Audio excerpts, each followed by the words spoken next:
The NCAA exists in part to promote fair competition in collegiate sports, does it not? A transgender woman is a biological male. Is that correct? Yes. A biological male is always going to have physiological advantage competing in a collegiate sport against a biological female. Isn't that true? There's not a lot of research on it, but it's certainly debatable. You think it's debatable? I think it's debatable. Wait, you don't think? You mean think that a biological male has an advantage every time competing against a biological female? Is that your testimony? No, I think defined the way you defined it, yes, I would agree with you. So you agree with me? Yes. Okay. Why do your job is to promote fairness in collegiate sports. Why do you support allowing transgender women who are biological males to compete against non-transgender biological females? Over the course of the past 2 years, 5 federal court cases involving this question. Let me finish. 5 federal judges have all sided with participation as the standard. This is a very... So you're saying you don't have a choice? I'm saying that under the current dynamic, there is not clarity on this issue legally. Well, why don't you exhibit leadership and demonstrate leadership and provide clarity? If you agree with me, well, first of all, that the purpose of the NCAA is to promote fair competition, and if you agree with me that in every single instance, a biological male is going to have an unfair advantage over a biological female, then why don't you just say, look, in America you can be whomever you want to be. But in terms of fair competition in a collegiate sport, transgender women who are biological males are not going to be allowed to compete against non-transgender women who are biological female. Boom, done. Why don't you take that position, Charlie? Because federal courts have already taken the position that they do have the right to compete. Yeah, 5 times in the past year and a half. You can disagree and be sued. Why don't you demonstrate some leadership? I would love to work with you folks on creating clarity around this question. I'm sorry, but look, I'm sure the NCAA is a good organization. I just can't figure out what you folks are good for. I know you take in bucket loads of money and you share some of it. You make that money off the backs of these kids. Your predecessor, who was a good man, took home $2.8 million a year in salary. I'm not going to ask you what you make, but I bet you didn't take a pay cut. You take in bucket loads of money. We got problems in collegiate sports with the transfer portal and the NIL and now gambling, biological males, you allowing biological males to compete against biological females. And you folks at the NCAA don't do anything except sit there, watch, cash your checks, and suck on your teeth. I would argue that we've made a lot of progress on a bunch of those issues. Why don't issues. you take a position on transgender biological males competing against females? You just told me it wasn't fair. There's a federal standard on this is one that we would work with you on if you wish to work on it. Why don't you do it on your own? Because we're a national governing body and we follow federal law. That's what you're there for. Why don't you stand up and say in front of God and... There's not a single case that has ordered the NCAA to do so, correct? That's pretty much what they decided in the San Jose No, don't say pretty much. We're talking about the law here. Yes, I know. And you actively dissembled to Senator Kennedy just a second ago.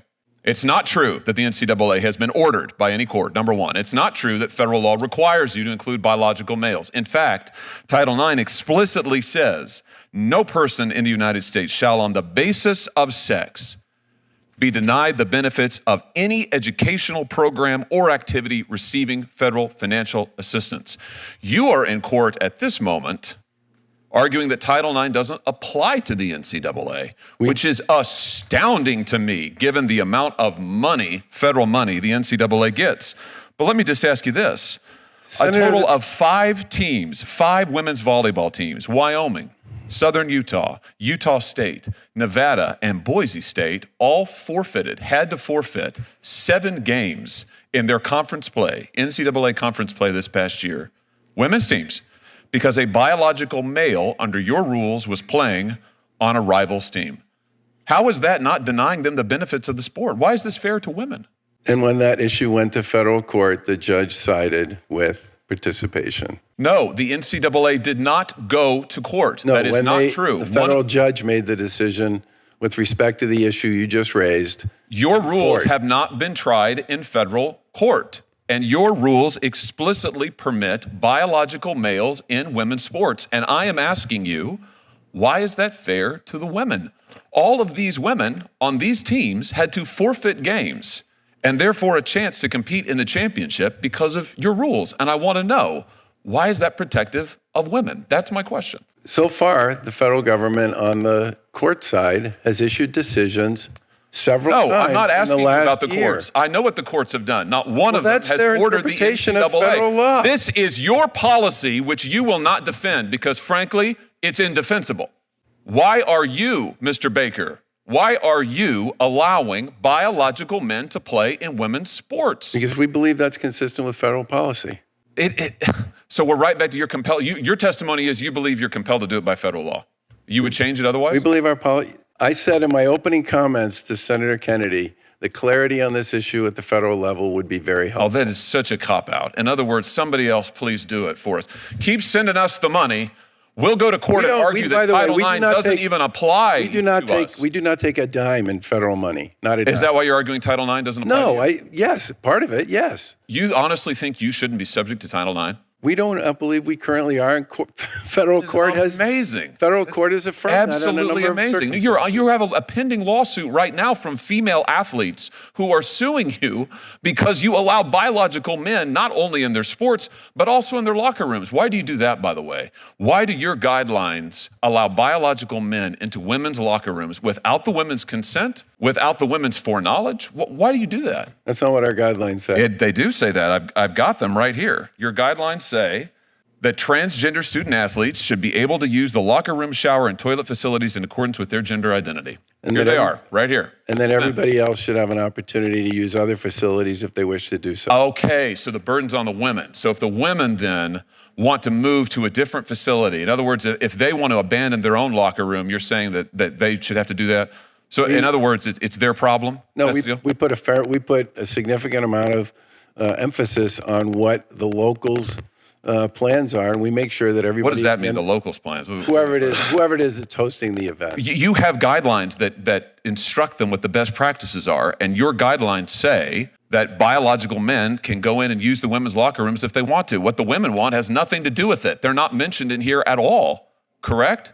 Correct. It's right here. You just reaffirmed them in May of this year. I've got them. I'm reading them. I've got them off your website. I believe our guidelines give people optionality with respect to how they choose to use their facilities. And many, what does that even mean? Optionality. What it says is transgender student athletes will be able to use the locker room, shower, and toilet in accordance with their gender identity. That means men will be able to use the women's locker rooms. And as Riley Gaines and others have testified before this committee, that means if a man, a biological man, wants to use their locker room, they just have to accept it. Or else the women have to go somewhere else. They've got to go find an alternative. Why is that fair? We told the local folks who've hosted our tournaments they need to create accommodations for the people who are playing. You know, so it's the feds on the one hand, it's the locals on the other hand. The only person who doesn't seem to bear any responsibility in this is you and the NCAA, who are the governing body. And your testimony here today is you're not even subject to Title IX. Mr. Baker, I can't tell you how disappointed this makes me, but not just disappointed, frankly, infuriated for the student athletes who are suffering because of your policies, and you won't even defend them. You won't even take responsibility. It's outrageous. It's totally outrageous.